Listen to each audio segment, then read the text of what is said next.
Did you hear that? It's the sound of your sandpaper skin shredding the sheets. You need Jergens Ultra Healing Lotion. Much softer. Now, if only it could soften the snoring. I snore? And energizing citrus body butter. Jergens. Red Lobster's finer points of fun dining. The correct answer to starter or entree is, who gives a shrimp when you get both? Introducing new Dockside Duos. Get an individual size starter and entree for just $15.99. Welcome to fun dining. Do you see a difference in Drew? Absolutely. Our Drew and Jonathan Scott exclusive talking double daddy duty and their risky new TV project. I'm like, this is great. And it has totally bit us in the butt. Renovations will do that to you every single time. You might know a thing or two about that, Couple things about that. Yeah, we leave you now with a first look at season 4 of the Netflix hit You. It will drop in 2 parts. The first, February. Happening now. A fire rips through a Northeast Bexar County home. We spoke to neighbors about what they witnessed and have new video to show you of just how intense these flames were. And take 2. 2 companies recalling their Incline infant sleepers again after several deaths. Coming up, what parents need to know. And you'll notice a bit of a warming trend until our next cold front arrives later this week. We'll talk about how that impacts temperatures and see if there's any chance of rain with it in just a bit. The news at 5 starts right now. And first at 5, new videos showing the intensity of a fire that destroyed a local family's home on the northeast side. Yeah, just look at it. This fire happened on Sunday afternoon in the 8900 block of Twin Creek Farm. That's in Converse. Our RJ Marquez stopped by the home today to speak to neighbors who know this family well. This is video from a Ring doorbell camera showing flames rip through a Northeast Bexar County home. We heard the loud bang, and I went out there to go look, and that's when we discovered that their house was on fire. Manuel Sain lives next door to the home on Twin Creek Farm. He rushed to get his wife out of their house. I'll hurry up and get dressed. Let's get out of here, before it gets bad, and kind of got real bad from there. Calvin Clifton lives on the other side. He was in the shower and was told by a person working on his home to get out immediately. Flames damaged the side of his home, but it was salvaged. I could smell the smoke. The smoke was starting to come into the bedroom. All you could see was fire on that side. So I just grabbed some clothes and ran out. This fire was so intense that it spread to homes on both sides. Now, these owners are still trying to assess their own damages, but for the most part, they are mostly concerned about their longtime neighbors who apparently have lost everything. You could see the tears and just a loss in his face yesterday. And they've been through quite a bit of tragedy, so I just pray for them. The Bexar County Fire Marshal is investigating the cause of the fire. No injuries were reported, but these homeowners are hoping their neighbors of nearly 2 decades can somehow recover. The Red Cross is helping the family now. It's no words to describe it. It's very hard, just real emotional times. RJ Marquez, KSAT 12 News. Now we're trying to learn more about the 3 people who were killed in a crash last night. All we know about them right now is that they were siblings, a 20-year-old woman and her 10 and 17-year-old brothers. They were on their way to pick up medicine for their mother when another driver T-boned their car. Happened around 10 last night on Thousand Oaks near Perrin Bidle. Tragically, that's just 3 blocks from where those siblings lived. San Antonio police say the SUV driver didn't yield, turned in front of the car, and then slammed right into it. That impact so intense that it caused the car to roll over and knock down a utility pole, power lines. The driver who caused the crash was taken to the hospital to be checked out. And in under an hour, community members right now are going to gather at that crash site to hold a vigil for those 3 victims. He wore a disguise, not enough, though, to keep a former co-worker from recognizing him. Now this man facing charges, according to Kerrville police. The suspect robbed a convenience store where he used to work earlier today. Police say he went into the store, hit the employee, and stole money that was supposed to go into the cash register. He didn't get far. The victim told police the suspect's name and where he lived. Then police took a suspect into custody. Now that person is charged with robbery. We have important, even life-saving information for parents of infants. 2 companies that make sleepers re-announcing massive recalls because more infants have died. 12 on your side's Marilyn Moritz shows us which products are putting babies at risk. These sleepers for infants were popular for years, but now Fisher-Price is repeating its 2019 recall of more than 4.5 million Rock and Play sleepers because since that recall, 8 more infants have died. In all, approximately 100 babies' deaths are linked to them. Kids 2 also is re-announcing its recall of nearly 700,000 rocking sleepers because 4 more infants have died in the past 3 years. The danger is in the design, that incline. Products that place an infant in a reclined sleeping position increase the risk of suffocation, causing an infant's head to tilt forward and compress the airway. Or they may roll over into the cushion. Unable to roll back, they suffocate. Those inclined sleepers for infants are now banned by federal law. They're no longer made or legally sold, but they are still very likely in homes and still being used.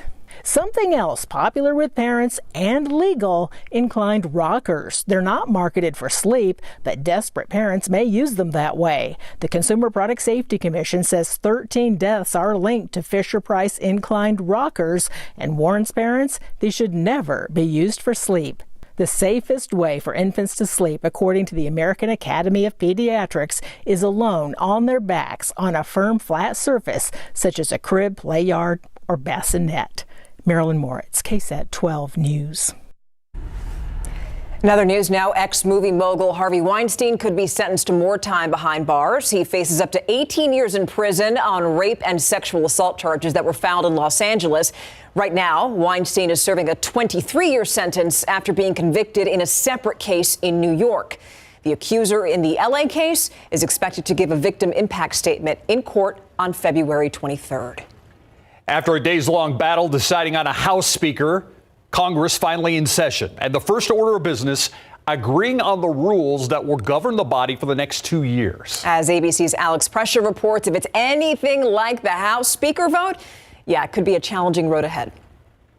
This afternoon, the 118th Congress preparing to gavel back in session after a historic and at times raucous election for House Speaker.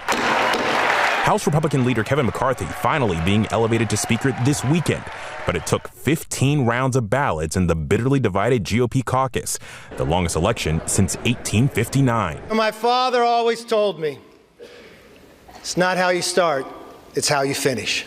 McCarthy steadfast despite multiple public defeats. A speaker has not been elected. A speaker has not been elected. On the 14th ballot, McCarthy fell 1 vote short, tempers clearly on edge. McCarthy confronted one of the Republican holdouts, Matt Gaetz.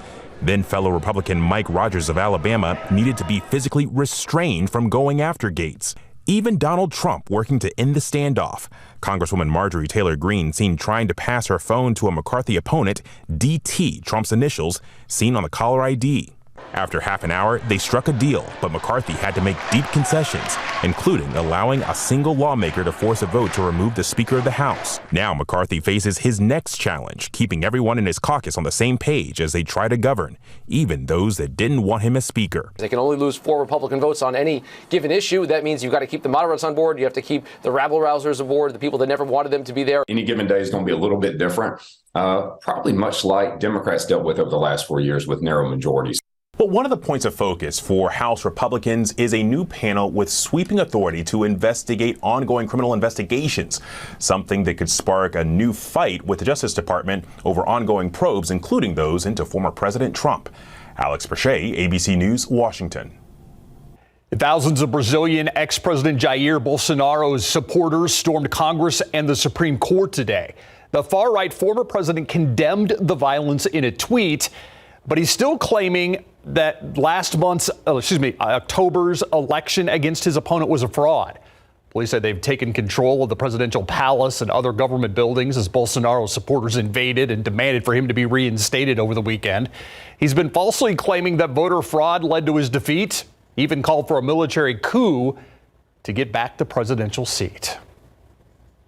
All right, back here at home, drivers beware. The highways are going to be very busy this month, so we want to help you avoid traffic trouble.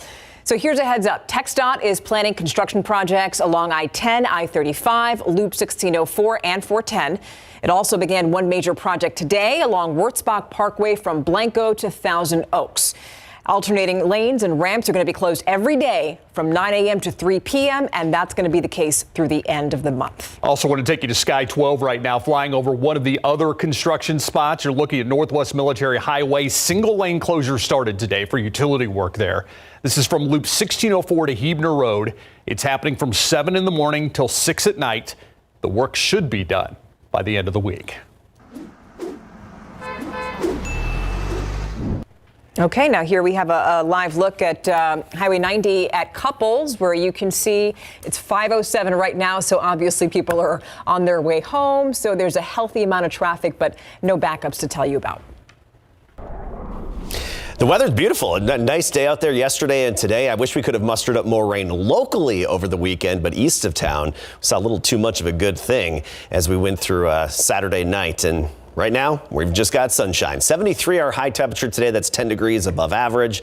75 Eagle Pass, where for the most part, just seeing temperatures in the 70s, from lower 70s up in parts of the hill country. Bulverde even at 70 degrees to some mid 70s elsewhere. This evening, pretty quiet. South wind at only 3 to 8. Fairly low humidity as well. However, anticipate fog to develop after midnight tonight and to affect the morning commute tomorrow. We have a midweek cold front to talk about and a temperature swing associated with it and how much it's going to change in just a bit. Adam, thank you. Now, federal regulators in contact with Tesla about a tweet regarding their car's autopilot system. The National Highway Traffic Safety Administration is questioning a tweet from a blogger that CEO Elon Musk responded to.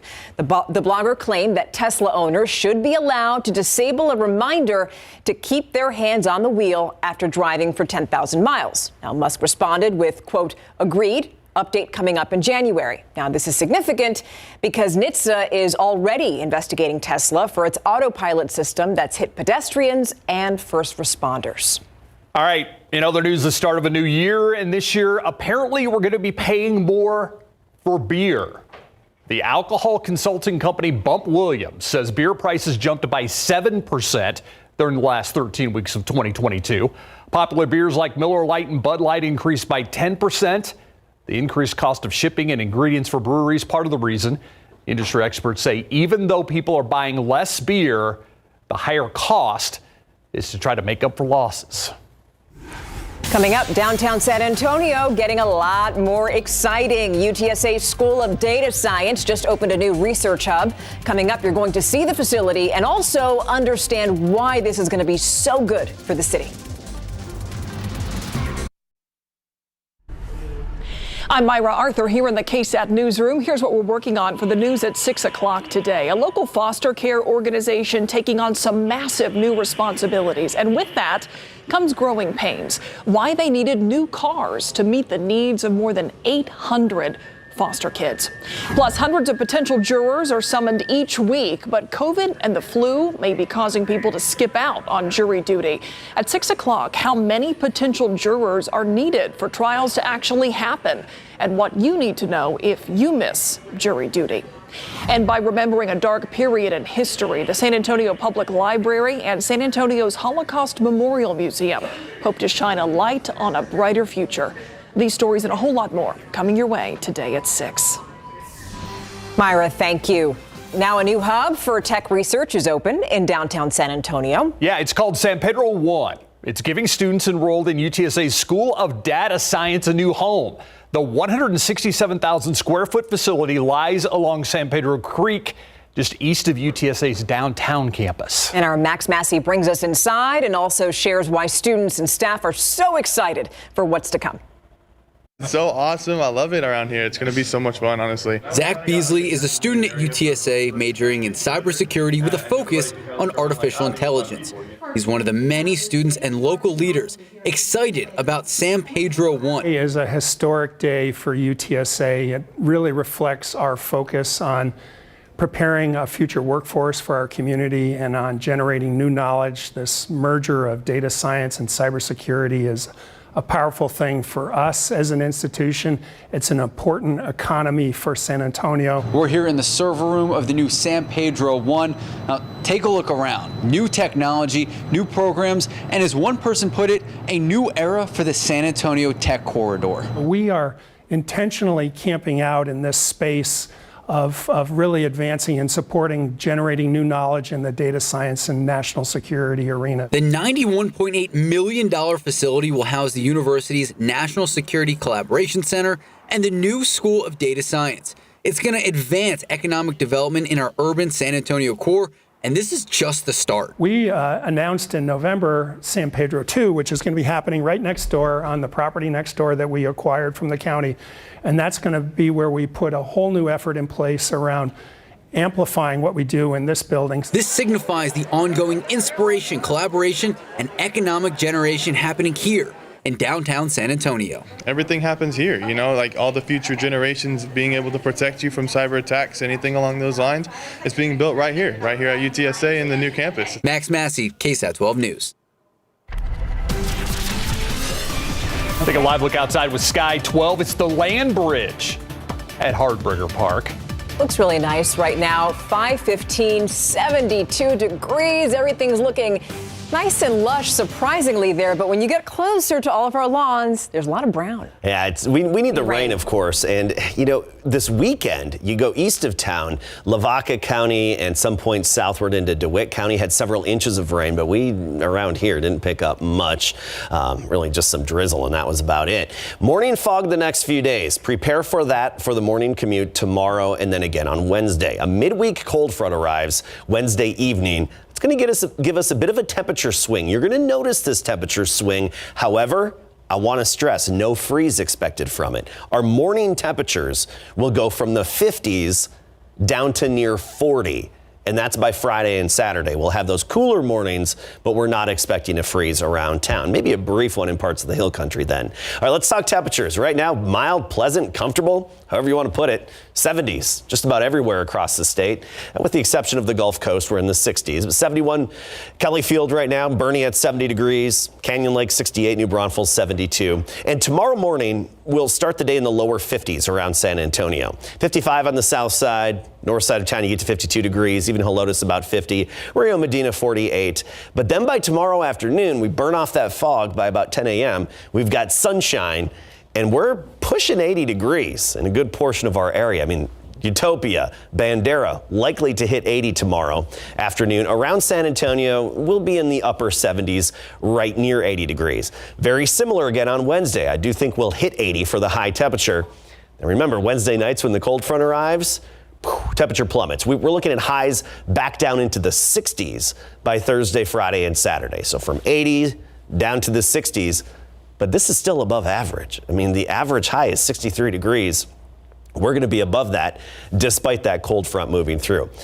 All right, we have to talk about our pattern and why we're not going to see any rain here. The action's still on the west coast, another atmospheric river coming on shore. I was looking at some of the observations in parts of California, and they're having winds between 60 and 80 miles per hour in some of the really hardest hit areas with this low that's coming on shore, and of course heavy precipitation, higher elevation snow. This part of this upper level low is going to traverse eastward and cross over the Rockies by the middle part of the week, and that's going to help develop a little cold front that's going to be affecting us by Wednesday night. Notice the precipitation with this staying to the north. Great for the ski resorts in the Rockies, I'll tell you that, especially around Colorado. Around here though, not so great for us. We're not going to be able to tap into any moisture from that. And it's just going to be a dry frontal passage and windy. Get ready for a strong wind by Thursday. Behind that front, you're going to notice that north wind, at times gusting up to 30 miles per hour. But look at our rain chances. Big old goose egg, 0%. That's not what we like. Unfortunately, that's just the way we're seeing our pattern right now with all the moisture staying away from us. Now we'll have the fog and nuisance moisture tomorrow morning. Fog through about 9-10 a.m. Temperatures in the low 50s then. By noon we're sunny and right at 70 degrees.